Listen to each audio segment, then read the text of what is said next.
ఈరోజు చేయబోయే రెసిపీ అండి మటన్ శనగపప్పు కర్రీ మామిడికాయ రసం. తాలింపు వేగిపోయింది, ఉల్లిపాయ వేసేద్దాం.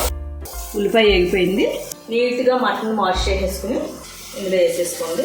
ఇంకొక నిమిషం మగ్గిన తర్వాత ఇదిగో 2 వాటర్ పోసేసాను.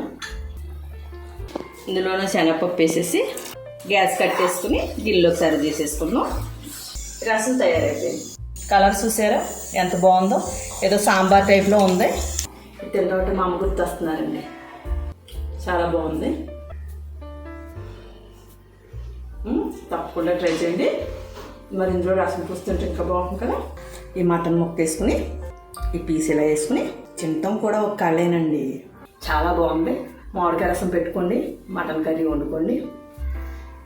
నెక్స్ట్ సండే మా అబ్బాయిల్ని, మా అల్లుళ్ళని, మా కూతుళ్ళు, కోడలు తెప్పించి వండించేసుకోండి. బాయ్ అండి.